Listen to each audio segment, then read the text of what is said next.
Bonjour camarades et citoyens, camarades et citoyennes. Aujourd'hui, on va parler stratification sociale et analyse de celle-ci par les courants que sont les deux courants d'extrême gauche que sont le communisme et l'anarchisme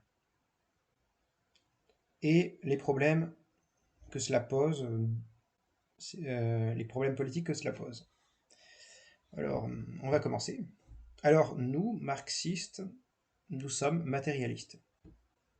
Nous, marxistes, nous voyons les choses, nous voyons nous voyons politiquement, ce que nous voyons, c'est la centralité de la lutte des classes dans l'histoire. L'histoire, pour nous, le moteur de l'histoire, c'est la lutte des classes. Pour un anarchiste, il faut lutter contre les hiérarchies. Vous avez dès là une approche matérialiste. Qu'est-ce qu'une classe sociale? Une approche idéaliste, les hiérarchies. Et les hiérarchies, il y en a beaucoup. Qu'est-ce qu'une classe sociale, me direz-vous? Une classe sociale, pour un marxiste, s'évalue par la position qu'un groupe social tient dans l'appareil de production.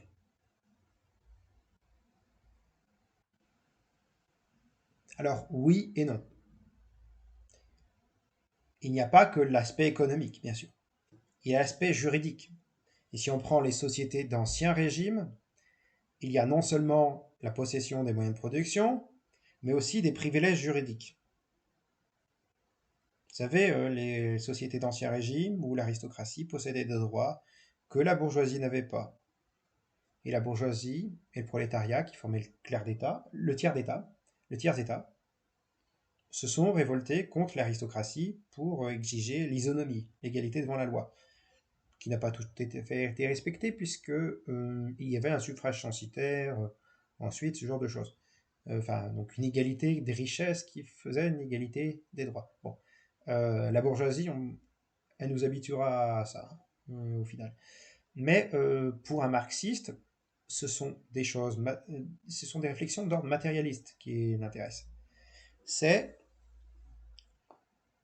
l'économie et le droit. Pour un anarchiste, il s'agit de lutter contre les hiérarchies.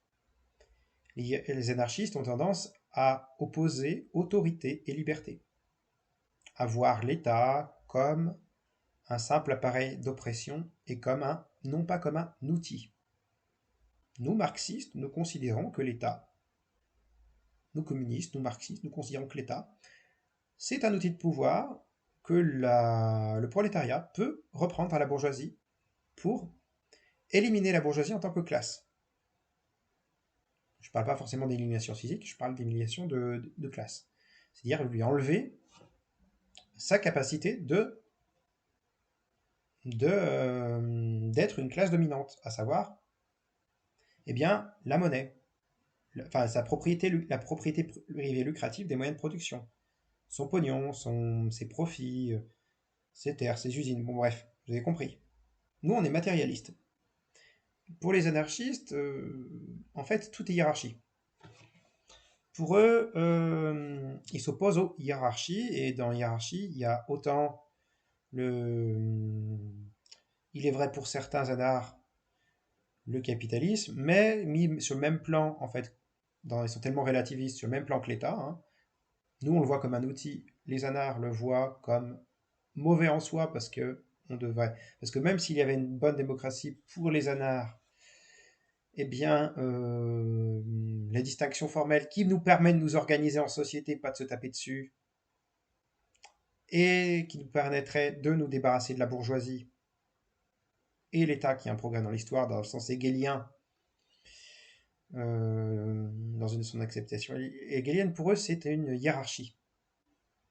Mais pour un nanar, les hiérarchies, elles sont partout, hein.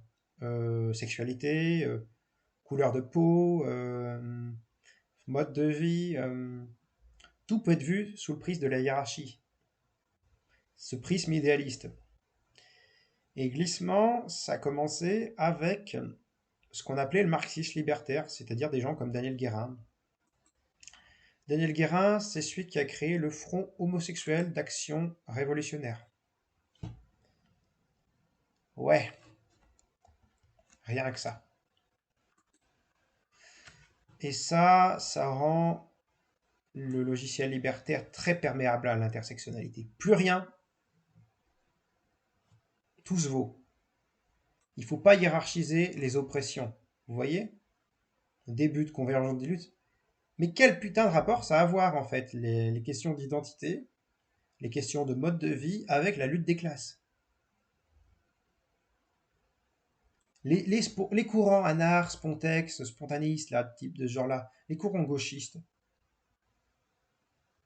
à cause de ces courants-là, qui n'ont pas une analyse de classe sérieuse, qui ont une approche idéaliste, on est tombé dans un marigot identitaire qui s'appelle l'intersectionnalité, qui est problématique. On est passé d'un gauchisme politique qui empêchait l'action révolutionnaire réelle, c'est-à-dire la prise de pouvoir d'État,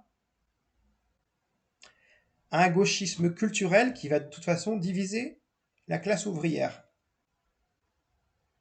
sur la base d'identité. Ça s'appelle l'intersectionnalité. Bravo les anarchistes. Daniel Guérin, qui a contaminé la gauche avec son anarchisme, avec son prisme anarchiste qui a contaminé la gauche, a voulu contaminer le marxisme avec une approche libertaire, hein, a poussé dans le sens de ce qu'on appelle la convergence des luttes, qui mélange des trucs qui n'ont rien à voir, et ce faisant, on met tout sur le même plan. Il n'y a plus de centralité de la lutte des classes dans cette gauche-là aujourd'hui, alors que c'est quand même la chose essentielle qui détermine vraiment où sont les pouvoirs dans une société, à savoir la classe sociale et pas les identités, hein. Et là, on s'est retrouvé avec un truc qui met tout sur le même plan. Euh, Hiérarchie homme-femme, hiérarchie blanc-noir, avec tous ces stéréotypes-là à la con, hein, homo, hétéro, tout ce que vous voulez. Et le terme de hiérarchie des anards, devenu privilège dans le vocabulaire des intersectionnels, pose ce problème-là. Alors que nous, marxistes, on a une définition de ce que c'est un privilège, hein. Privilège, selon notre vision de classe, on sait ce que c'est. C'est soit privilège juridique, l'Ancien Régime, soit économique, la bourgeoisie, qui est privilégiée par sa position dans un rapport de classe. Et on a toutes les histoires de privilèges par rapport à des groupes culturels, et on tombe à cause de ce discours anard débile dans une merdasse psychosociétale qui empêche à la fois la prise de pouvoir d'État, ça c'était le but de l'anarchisme, et l'unité de la classe ouvrière, ça c'est le but de l'intersectionnalité. Ces deux gauchismes-là débiles, qui sont l'anarchisme d'une part, gauchisme politique, et l'intersectionnalité, gauchisme culturel, sont des dangers mortels pour tout marxiste respectable. Si tu es réellement marxiste, tu fais barrage à ces deux formes de gauchisme. L'anarchisme, parce que nous avons besoin de prendre le pouvoir d'État, nous communistes, et l'intersectionnalité, parce que diviser la classe ouvrière selon ses identités, diviser le prolétariat selon des histoires d'identité, de t'es un homme, t'es une femme, t'es un blanc, t'es un noir, t'es un homo, t'es un hétéro, c'est complètement con. Nous, au contraire, on veut unir la classe ouvrière, au-delà de ces divisions identitaires. Au lieu de parler de privilèges blancs, de privilèges noirs, de privilèges masculins, féminins, tout ce que vous voulez, homo, hétéro, on s'en fout. Lutte des classes, tous ensemble, on y va. Ça, c'est notre vision des choses, à nous, marxistes. Et là, on se retrouve avec des anards qui, au nom de la liberté, en contaminant le marxisme, en contaminant les marxistes et les sociodémocrates, parce qu'ils ont aussi contaminé les sociodémocrates, eh bien, ont amené une merdasse qu'on appelle l'intersectionnalité, une forme d'anarchisme mental, qui n'amène pas à la classe ouvrière à s'en sortir. Cet idéalisme-là de l'anarchisme, c'est vraiment le point commun. Les anarchistes, ils ont vraiment ce point commun avec les intersectionnels, c'est leur idéalisme. Nous, on est matérialistes, nous, marxistes. Non seulement là où les anards nous désorganisent, les intersectionnels nous divisent. Nous, marxistes, ce qui nous intéresse, c'est l'économie et le droit. Point. pas les identités de groupes, de machin, de trucs d'un individu qui ferait des hiérarchies. Non, ça, on le laisse aux intersectionnels qui se démerdent avec les anards. Pas dire que l'État, c'est un vilain méchant oppresseur. Non, pour nous, c'est un outil, l'État. Et pour nous, ce qui est important, c'est s'organiser. Pas voir l'organisation comme une oppression. Pas de voir l'unité de la classe ouvrière comme une oppression.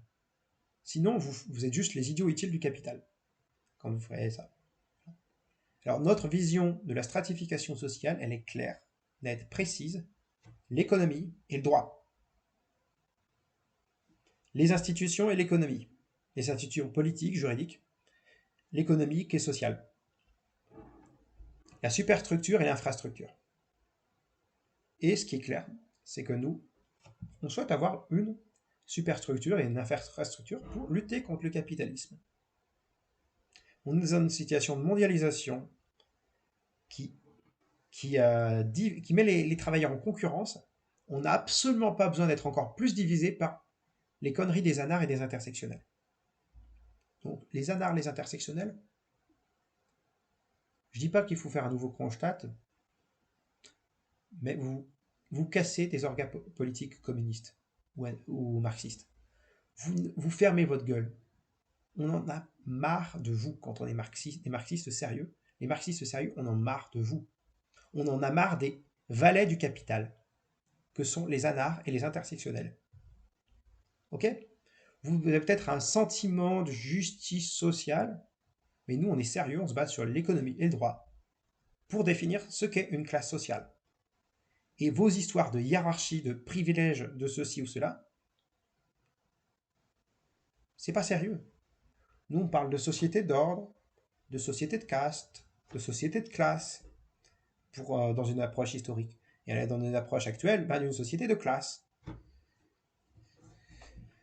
Bon, alors, je pense que j'ai fait assez le tour, hein, mais là, c'est vraiment important de comprendre vraiment l'analogie qu'on peut se faire entre l'idéalisme anarchiste, absolument dégoûtant, et l'identitarisme idéaliste, bien sûr, puisque les identitarismes, pour nous, sont plutôt des idéalismes, des intersectionnels qui, voulant se battre contre des hiérarchies identitaires, finissent par les reproduire, ça, tellement leur vision du monde est idéaliste.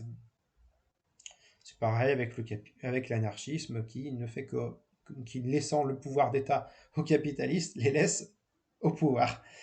C'est vraiment le serpent qui se mord la queue, hein, dans les deux cas. Bon, avec les intersectionnels, je ne ferai pas de jeu de mots sur la queue. Mais voilà, c'est vos trucs de petits bourgeois, quant à votre analyse de la stratification sociale aux anards et les anards et intersectionnels, votre analyse de la stratification sociale, elle est typiquement petite bourgeoise. Il faut vraiment que vous enfonciez ça dans le crâne. Avant que ça soit un piolet trotskiste. Bon, non, pardon. Piolet trotskiste, c'était un peu trop. Bon, sur ce petit coup de gueule, camarades et citoyens, camarades et citoyennes, je vous souhaite de prendre soin de vous. Raison, égalité, nous vaincrons.